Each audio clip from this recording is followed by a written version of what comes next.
Welcome to our day one session. Today we want to look at how you can be able to write what we call a top-notch concept paper. Remember that the first point where you are going to be introduced, this concept paper is very important because it is the first point for our introduction to the donor. In most of the time, for unsolicited proposals, for proposals where we have not been requested to write or there is no TOR, the best way is to develop what we call the concept paper. Most of the NGOs also request the concept of concept paper before at least they can be able to tell you to develop a comprehensive report. And therefore, one of the things that we want to learn today is how can I come up with a concept paper that will be able to give me the best introduction concerning the particular project that I want to do.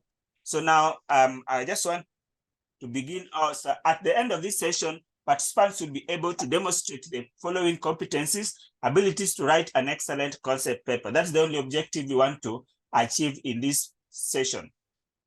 So now, after that,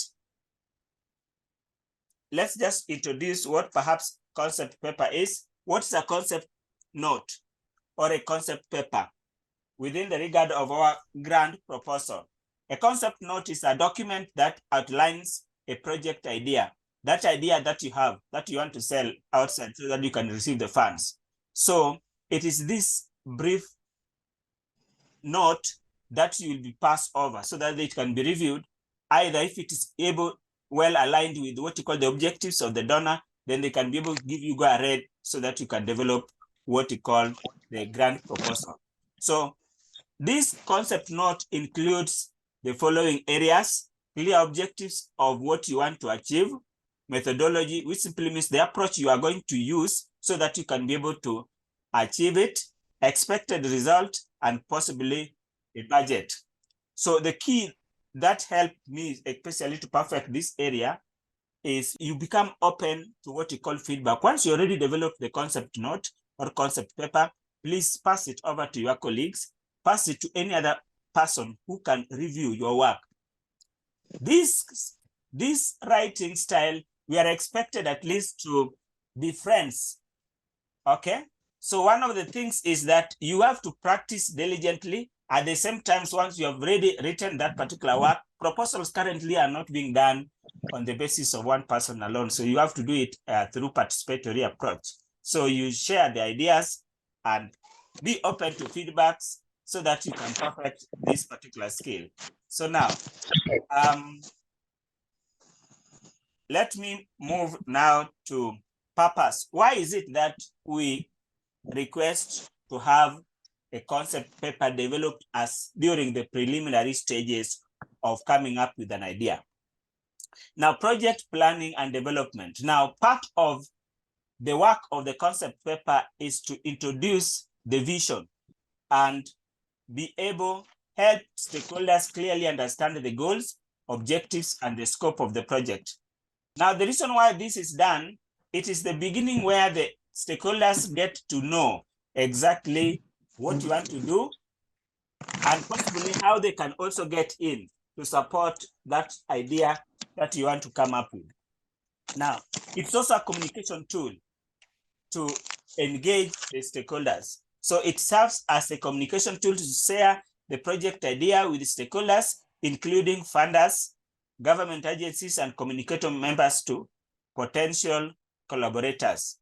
And most importantly, the concept note is a fundraising tool, forms the basis for developing comprehensive funding proposals and clearly outlining the rationale of the project, objectives, and possibly your expected outcome. So now that's the main purpose why we are developing a concept paper. Now, coming up with a comprehensive proposal sometimes is time consuming, and at the same time, it involves a lot. So why can't this idea be screened first before we can be told that can you proceed now to come up with a detailed proposal? So this is the tool that we are going to use to do what we call our communication. And more often, the concept note needs to be very brief. Sometimes it is only 2 pages. it can be 2 pages, just highlighting the key, the project title, the rationale, simply like the problem statement, and possibly your expected outcomes, and a brief of what methodology you intend to use so that you can be able to solve that situation. So it just becomes something that we are using for initial engagement, yeah, and to know possibly if you can be funded, this particular idea can be funded. So I just want to take you briefly to what you call the format of coming up with a concept paper. Now, often the concept paper will have a title and a brief introduction. So the title, you choose the titles well and ensure that the title reflects the essence of the project. That particular title, sometimes you may adopt a kind of abbreviation. For instance, we are talking about a reproductive health program in public primary schools. We can use some initials in terms of abbreviation, and we can give that particular project also a name that we will use to refer on it on the body subsequently. So now, after the title is come up with our introduction, provide a brief introduction to the project, setting the stage for the reader to understand the purpose and the importance why we have to do this particular project. That urgency, that is need to be addressed. So it must come out very clear during the introduction section of the concept paper. And then you provide us with an overview. So now we'll have an executive summary of my proposed idea. Under the executive summary, I will provide briefly the objectives, clearly state the primary objective of the project you are proposing to do, your aims that you want to achieve by this specific project, and possibly who will be the greatest beneficiaries out from this intervention that you'll carry out. So after that, we map out what we call our target population. Who are the target population? Those are what needs to come out very clear in the executive summary, okay, of this concept note, okay? So now after that, we move straight to the section where we want to highlight what we call the rationale, problem statement. Because remember, because of a problem is where we are requesting for these funds to be act as a bridge of solving it. So now, what is going to happen here now is that we provide a clear problem statement. Now, often when we provide the problem statements, we have mapped what we call needs assessment. We have mapped the needs of the target population. Yeah, and you have identified that this particular problem is caused by the following factors. Now, and most likely, we have also identified if we don't intervene, what will happen. So we clearly map problems or need that we expect to address in this particular concept. If possible, during the time when we are trying to map out our problem statement, we need to use some statistical data to be able to support this need. But however much, this will be explored comprehensively during the time that we're going through this section called a problem statement or needs statement. Since it is coming earlier and is the justification why we want to carry out this particular project, therefore that's why we are saying that at least justify the relevance, explain why addressing this problem is crucial to the target population and what perhaps if it's not addressed may happen. So after you have developed your rationale, you move to now key components of the project. Now, every project will have its crucial component, and outrightly, you need to identify the components of the project by simply looking at the objectives. You will realize that perhaps the project is expected to address some few concerns.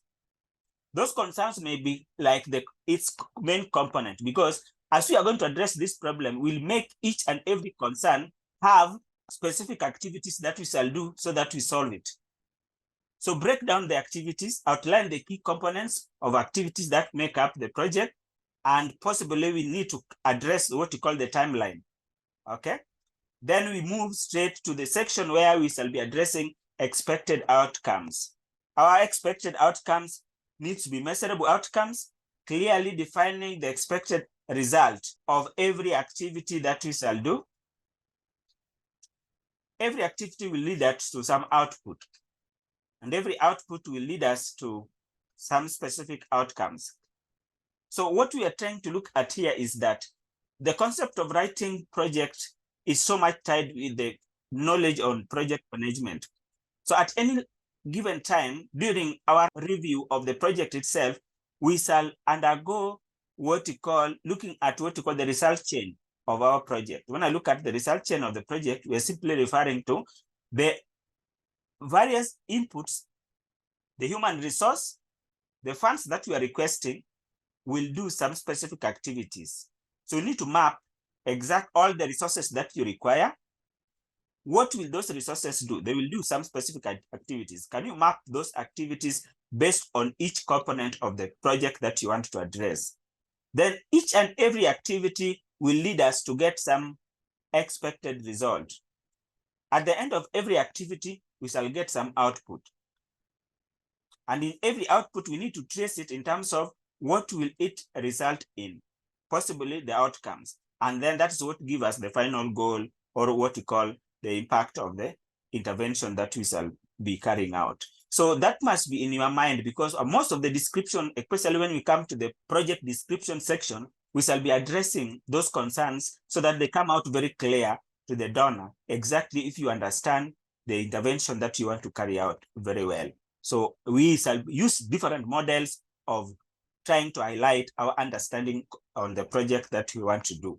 So some of the models that we shall be addressing inside there will be either mapping out our theory of change or using what we call logical framework, so that we can be able to map various chain of activities that will lead us to the result.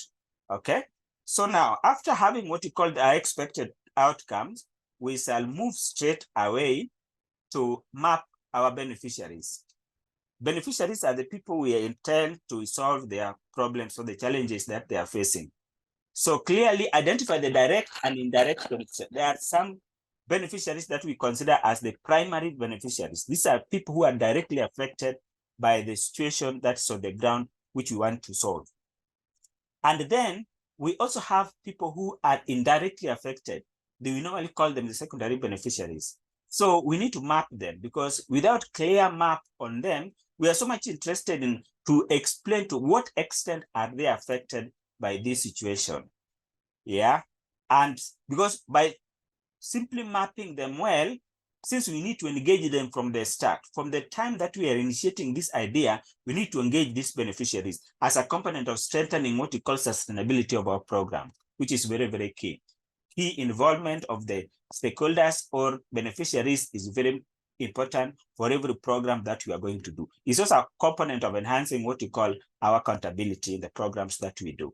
Okay. Then immediately after we have mapped clearly our beneficiaries, we move direct to tell us about the project approach. Which approach will you use, and why have you chosen that particular approach? Okay. Which kind of innovation are going to put in place to ensure that we get better results? So now, the approaches here is like the strategy you will employ. Every project will have its unique strategy that can give us the best result.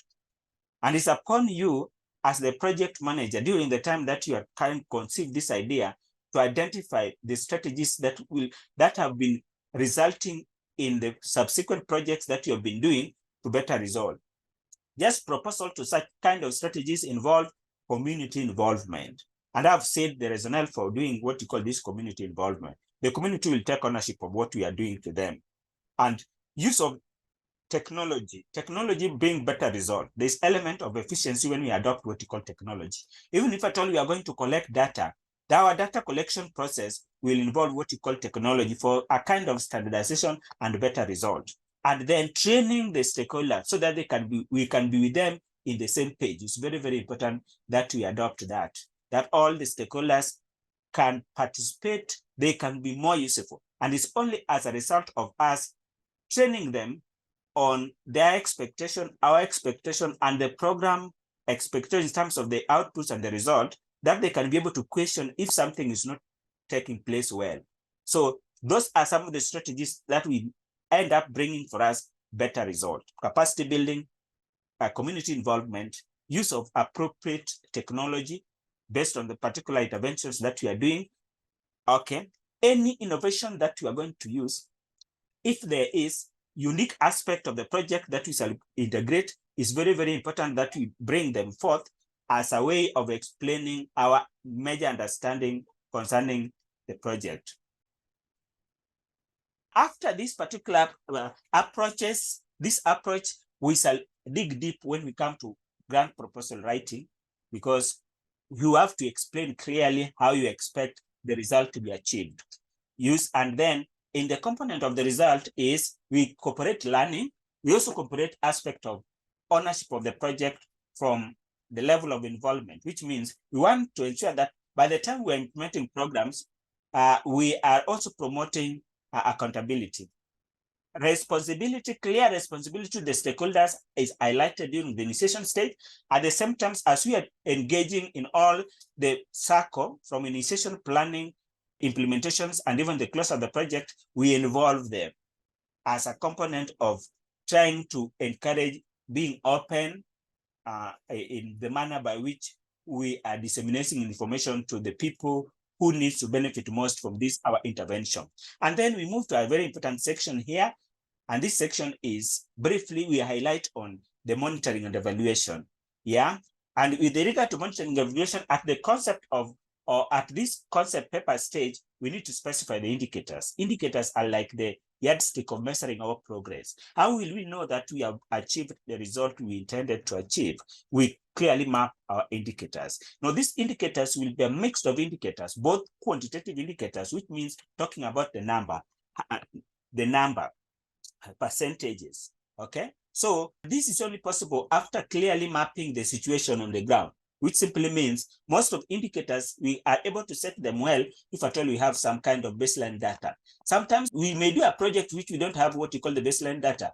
So where we do get the baseline data, for instance, we want to engage in a project of reducing what we call crime rate in a certain town. Then the baseline data is very easy for us to get because we just go to the nearby police stations and then check the statistic of the youth that involved in various crimes for the previous year. And we can use that as a basis of now designing our indicator because we want to reduce the crime rate among the youth. Youth we define are people aged from perhaps 16 years to 35. So for the previous 5 years, in the local community where the project is going to be carried out, how many youth were involved in crime? And then we want to act as a bridge of reducing this. So it's where we shall go to the police station so that we get what you call those our indicators for designing what we want to do. Even the model health programs, you just go to the nearby clinics and you can be able to collect some data that can act as the baseline of setting what you call our yardstick of measuring our progress when we will be implementing this particular program. So now we are moving on. So after that, we come up with what we call our comprehensive budget, and we shall be looking at how do we develop a budget which is all inclusive and does not leave gaps that can question our credibility with regard to our project planning techniques.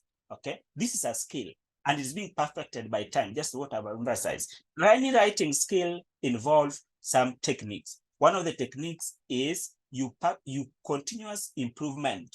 You allow yourself for continuous improvement and learning from others. Attending seminars like this, there's something unique that you are going to come up with at the end of these sessions. And then one of also thing is that you have a team.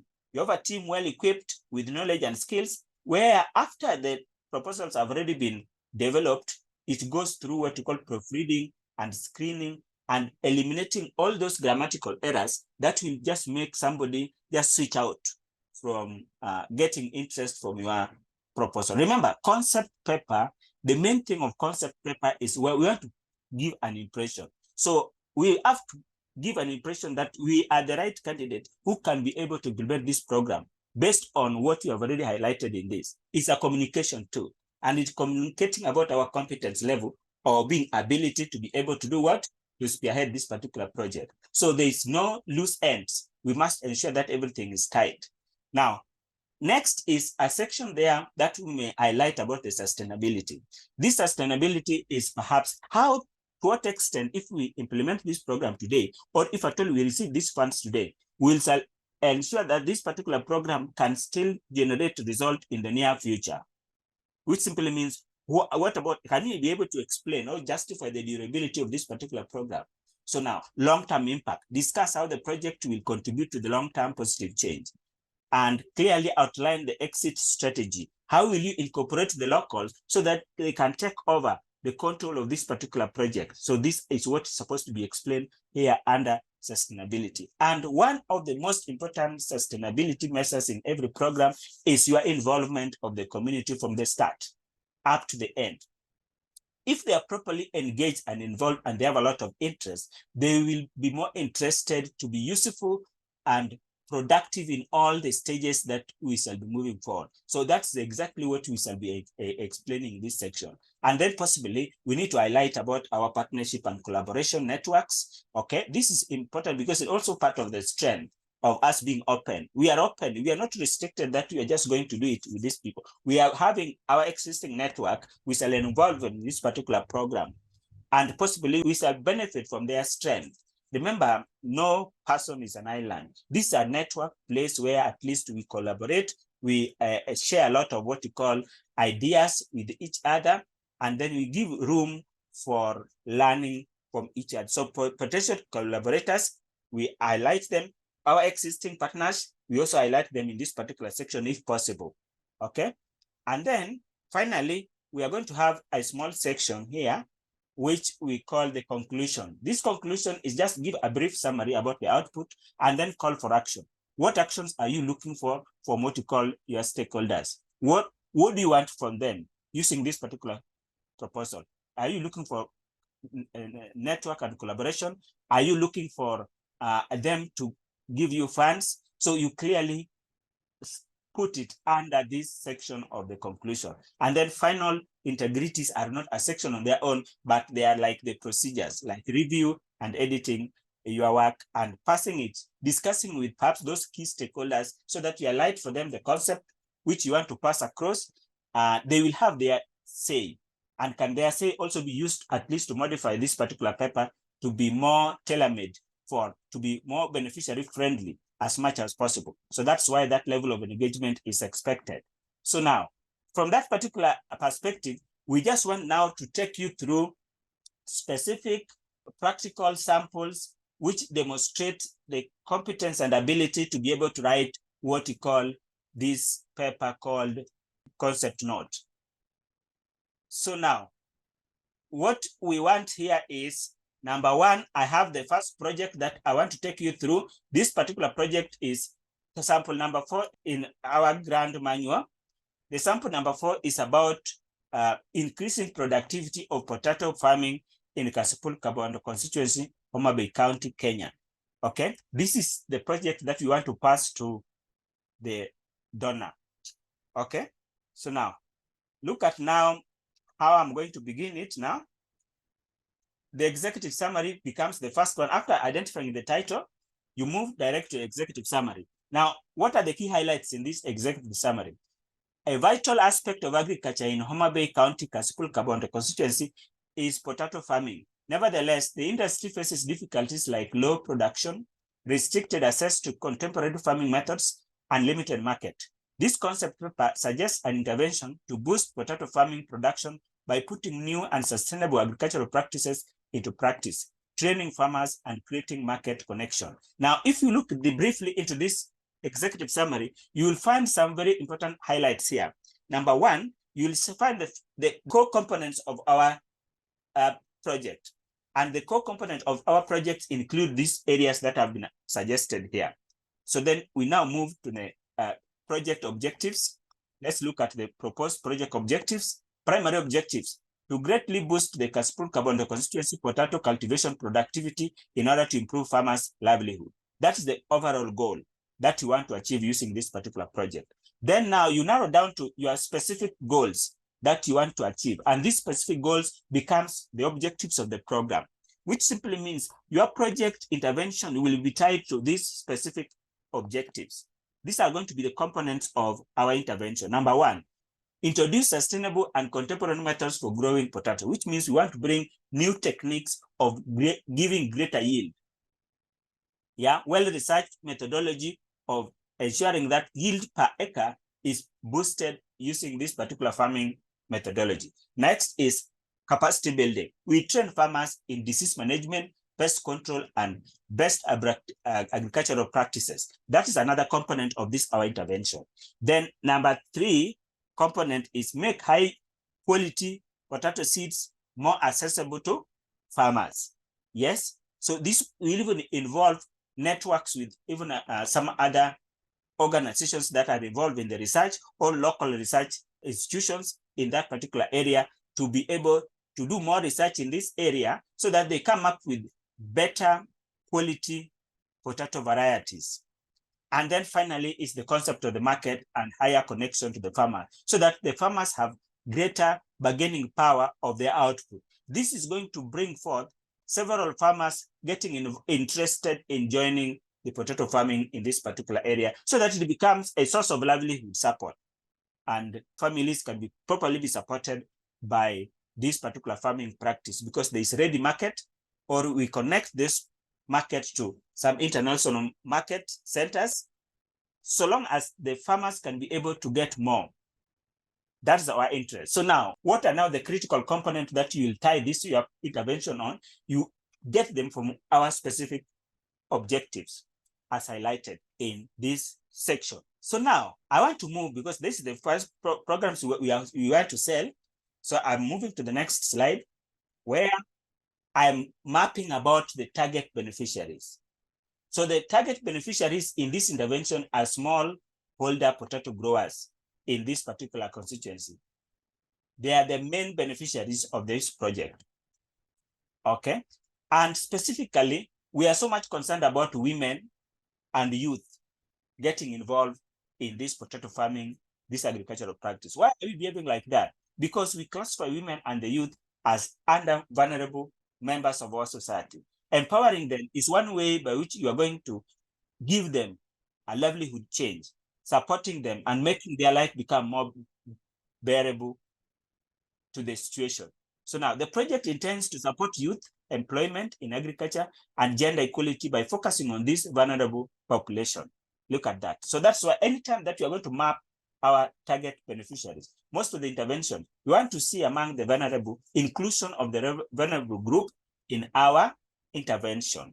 So one of these groups are women. How are we going to involve women? How are we going to involve those people who are having diseases like HIV/AIDS? Yeah. How are we going to involve, even the IDPs in that particular area, if at all they are there? How are we going to involve them in this particular intervention? And do they have a right over land?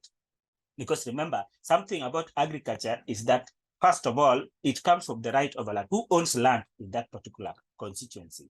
And are women allowed to be given land so that at least they can practice this particular kind of agriculture? If at all we find that there is some stereotype way by which women are being neglected in terms of ownership, then at least we need to use proper channel to address that so that it does not act as a barrier. So anytime that we are going to map out what we call likely assumptions of this particular program, we must be able to include those so that at least as the project team, you manage such assumptions not to affect our result that we are expected with this particular vulnerable group.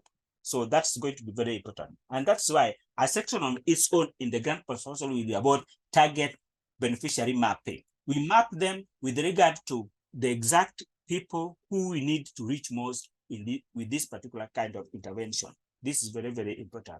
Then we move to the fourth section where we talk about the key project component. Now, these three project components, these components are definitely going to be the areas of our project activities where we are going to convert our resources into these components. So now, like component number 1 is going to be training and capacity building. Training and capacity building will be our component number 1 in this intervention. Who are we going to train and what are we going to train them on? So conduct training sessions on modern farming techniques. Look at that.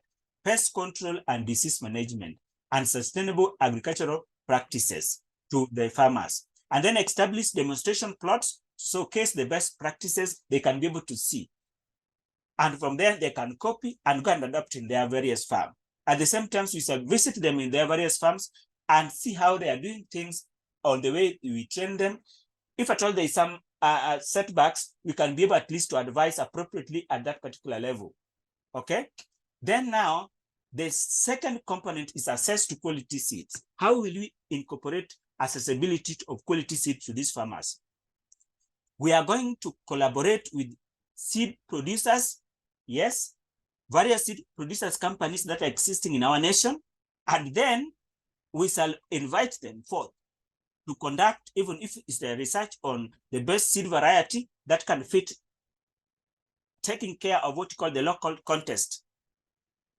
And in that order, we shall realize that farmers have access to certified seeds that is disease resistant and able to give the best result in that particular locality. Implement seed multiplications program to enhance local seed variety. Also, that is also a local methodology by which you can be able to promote getting the best seed from other people who have already acquired that particular variety. So that's also one of the components of this particular intervention. Next is the market linkage. We are going to ensure that at least when farmers have done their best, they have produced the best result, they are not stuck and getting a poor market because of middleman interference. So as a result of that, we shall also intervene in getting them the market. And in that order, we shall facilitate the creation of farmer cooperatives to strengthen collective bargaining power. This is very, very important. Like once the banana farming was introduced in some specific areas in Meru, you realize that however much there has been a lot of effort of coming up with farmer cooperatives in banana, it has not been very successful.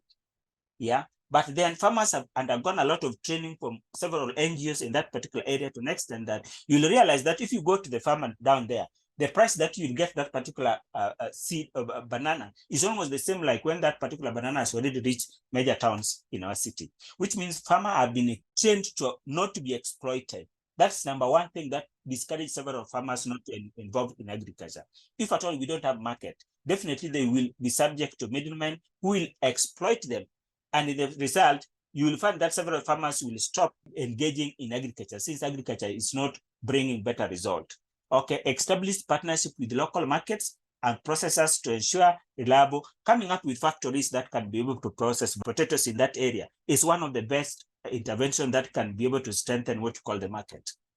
Research and innovation is one of the key pillars of this particular intervention. And how does the result come in? Promote the adoption of innovative techniques such as precision farming and climate smart practices. So in that particular order, this becomes our key components of this project. And anytime that you are going to get involved in any project that you shall do, you must be able to map clearly the key components of that particular intervention. Because the donor is so much interested that what are your key components? Yeah, because that is exactly where the project is going to be. Our result for change will be anchored on. Okay, so at a glance, you can be able to look at them like this. So let's move to the next slide. Project implementation. This slide, how are we going to go there to implement this intervention? What is the first thing that we shall do? So these are the first things that we shall do. Number one, we shall conduct a baseline survey. Why are we going to conduct baseline survey? We shall conduct baseline survey because it will give us the existing data before we bring this particular intervention. And that will act as our indicator, reference point, such that wherever we shall be able to complete our project, we can compare where we were before we brought in this particular project and some of the changes that we have generated as a result of our project. So conduct baseline survey to assess the current status of the potato farming in the constituency, identify challenges and opportunities that are existing in that area. In that case, you will be able to have a broad knowledge and understanding on how you need to intervene so that you bring better result to the stakeholders. Next is community engagement. Engage with local communities, leaders, and agricultural extension officers in the local area to build support and ensure the project align very well with what you call the community needs. This is one of the most important things when we are conducting what you call any program, because it is tied to increasing what you call relevance of the project. If we are doing something that is as per the needs of the community, then definitely the community will be satisfied. So, because remember, one of the things that we shall measure when we go to do what you call evaluation is the level of satisfaction or of the community.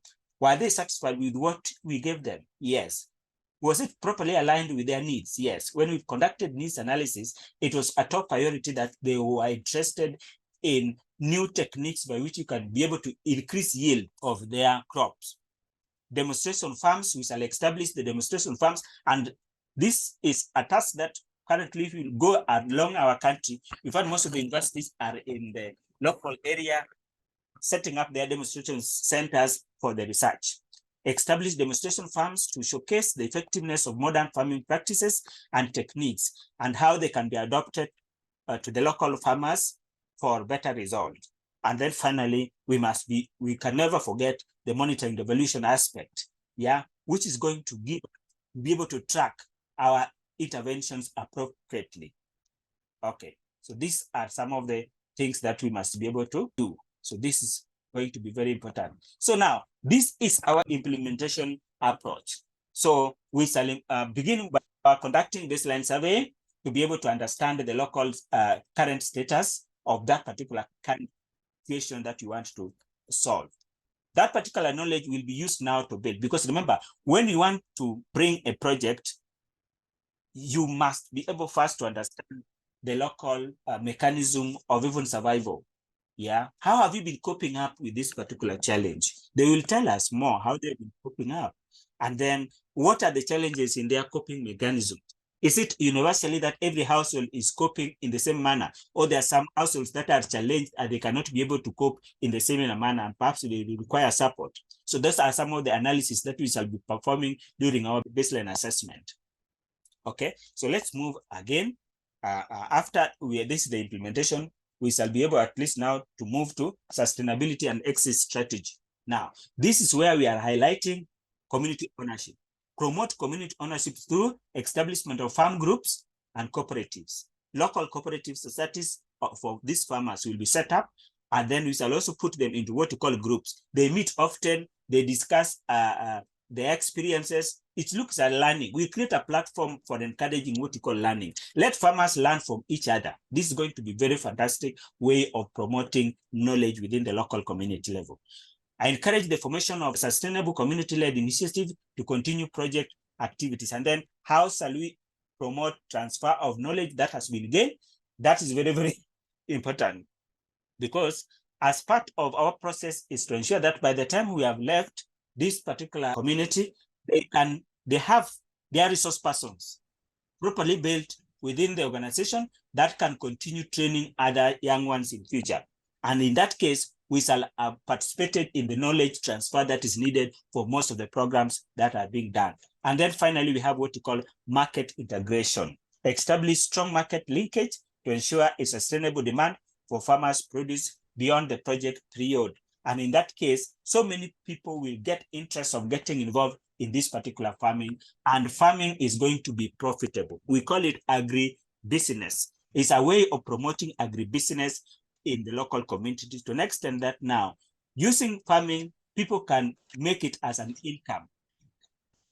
And we shall have succeeded. So we simply move to what we call expected outcomes, and they will like increase potato yield and income for participating farmers, adoption of modern and sustainable farming practices, and finally, strengthen community resilience to external shocks that may interfere with the yield. So those are our expected results, which you must be able to map very clearly in the concept note. Then at least now you can highlight funding. You may not go to the details of funding mechanism in terms of breakdown, but you must be able to tell us something about how you expect to fulfill that particular budget. And even the local mechanisms of raising funds must clearly be outlined so that we look at your level of seriousness in that particular intervention that you want to carry out.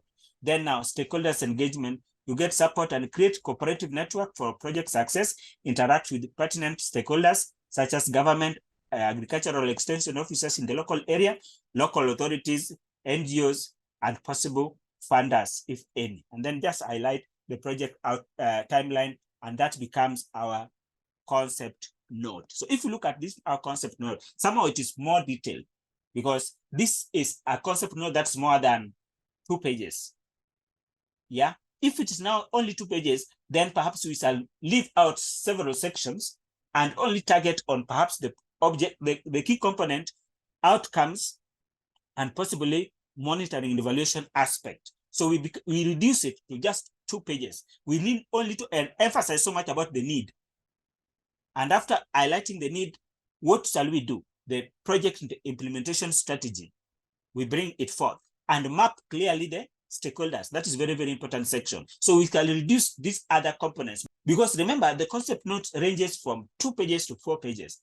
So for instance, this one we are describing perhaps is a 4-page concept note. This is now a very big comprehensive one. And this is what you now pass to our prospective donors. We can even pass it to our local county government level. If at all they can engage, set aside some funds for this particular potato farming in this particular constituency. So it's like a communication tool. We use it now to network, look for support from all the key prospective key stakeholders. They will read it. If they find it viable, then they tell us to proceed, develop the grant proposal. So this is a pre-proposal. It is written before the proposal is written. And often it is used for networking. It is used to look for partners.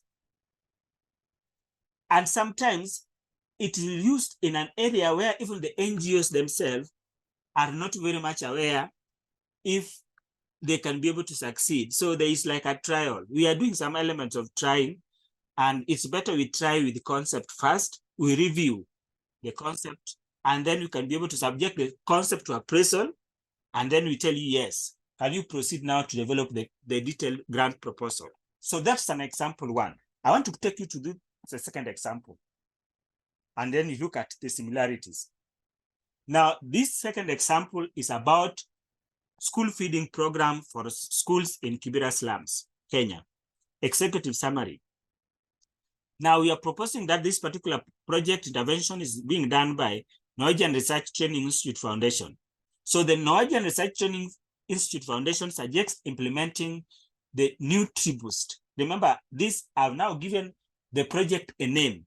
So once I've given the project a name, subsequently in the description of this project, I will use that particular name. It will be called NutriBoost, School Feeding Program in Kenya, Kibera slums. This program seeks to improve educational outcomes. Look at this. These are now the components: educational outcomes within these children, promote better health, and meet the nutritional needs of vulnerable peoples by offering daily meals to the children. That's now the 3 components of this program that we want to implement. In the executive summary, let us see who are the implementers. Let us see the clear objectives and the key components of the program itself. It should be very brief. Make it more appetizing by making it so brief. Don't be too wide. People are interested in core component of the project you want to solve. So now, overview of the project goals: enhance school children nutritional status in the Kibera slums. That is our main goal. Improve focus and attendance at school by removing obstacles caused by hunger. Encourage community participation to keep the school feeding program going. Those are 3 objectives that we want to achieve using this particular program. And then I come direct to mapping the beneficiaries. The project will be executed in 6 Kibera slums primary schools, and remember, these are public primary schools, benefiting 6,000 kids and improving the livelihood as a whole of the locals.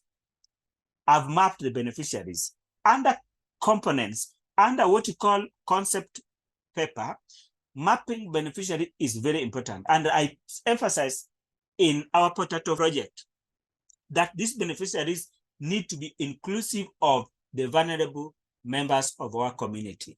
Automatically, these children are vulnerable. They fall under the vulnerable community members. They cannot even afford meals.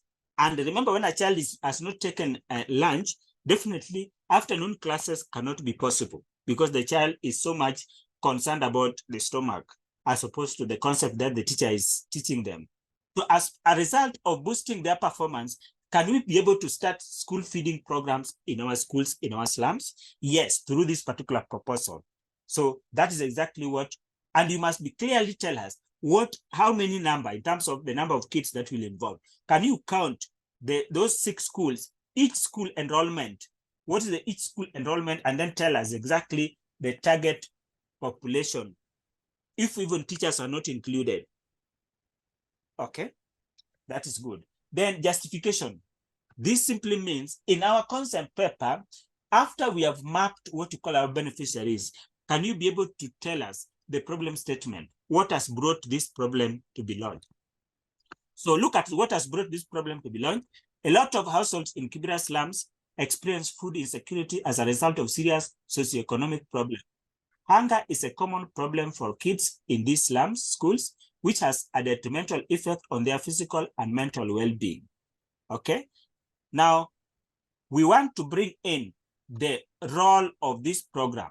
The NutriBoost initiative is essential to meeting school children urgent nutritional needs and is in line with more general objectives to advance education and the circle of poverty and promote community well-being. Now we are trying to justify the relevance of this our program to this slums community. Under justification, we highlight briefly the problem statement and then bring its relevance to meeting these target population needs. Very, very important. And someone is looking at this. This is the reason why you will be funded more. So remember, at any moment that anyone is reviewing your concept paper, they must read this section of justification. Have you properly mapped the justification for your concept paper? If not, definitely they will not even continue reading other sections. Actually, the reviewers of grant proposals are so much concerned on specific section. They are ever concerned about reading the justification and also trying to go to what you call the project description section. So once they read the justification, they go and read the project justification section. Then perhaps if a person is specialized in monitoring and evaluation, they will go and read again the monitoring and evaluation section and see how it is linked with the project implementation description section. So now, project elements is like the key elements or the key components of our project. Daily nutritional meals.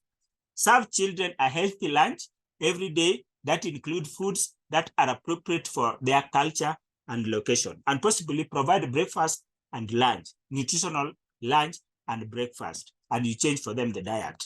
Even there will be very low students missing schools because schools is an avenue where at least they can get food. Work together with the neighborhood vendors to make sure the lunch program can be sustainable. So now, I just want briefly, at least these are core areas. How can you encourage this? How can you work with local community to encourage sustainability of this particular program? Nutritional education.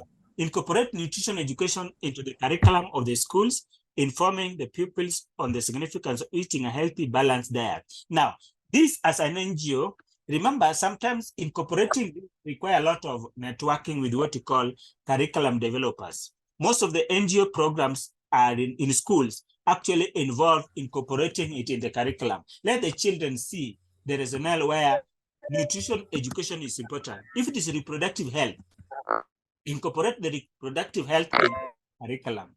If it is water sanitation and hygiene program, can it be incorporated in the curriculum so that at least as the teachers will be teaching, we go and conduct capacity building for teachers so that at least it increases what we call the relevance of that particular area. And then finally, can we introduce what you call local community gardens? Create community gardens which can help the locals to support sustainable agriculture and add fresh produce to school lunches. Teach the local efficient gardening techniques. Yeah. Even if at all they are in towns, you can have what you call town-friendly agricultural practices. Can we adopt that in where they are staying so that at least they can be able to get fresh vegetables and all those at their comfort of their places where they stay? So those are some of the things that we can be able to talk of. These components are very key, and you can never write a concept note without highlighting the key component of that particular program, as you can be able to look at this. Expected result, what are the outcomes? So you highlight the outcomes: an increase in school nutritional status, which will improve their general health, higher involvement in class activities and attendance rate increased, equipped locals with information on sustainable agriculture and nutrition. Okay, so those are now like the expected outcome of our program. And then stakeholders involvement, and perhaps just mapping the people whom you expect to be like the key stakeholders of this particular program. And you can never ignore the government local ministry of education must be properly involved in any intervention of school in an area because they are our stakeholders. Okay. Then concept of sustainability, and you provide monitor and evaluation, and finally a budget summary. And in this case, I've even gone ahead to map the budget summary. So budget summary of Nutri-Boost school feeding program. So what you simply do, meal provision, procurement of food items, legumes, rice, and fresh fruits and vegetables, protein sources, and cooking oil. You add what you require to feed these 6,000 children for a period of perhaps 1 term or 1 year, and then you will know the number of bags you require, and you get the total of each section. Then next we move to nutrition and education, because this is another component. So education involves production of brochures, pamphlets, and posters. Then we introduce visual aids. You get totals for each, and then you get total subsection.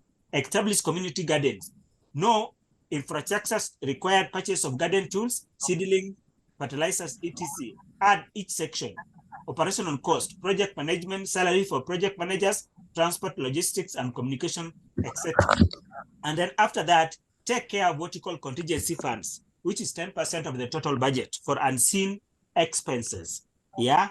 And you may tell me some of what you call unseen expenses that we normally factor in our budget. After that, we can simply just come to what you call the end of our presentation.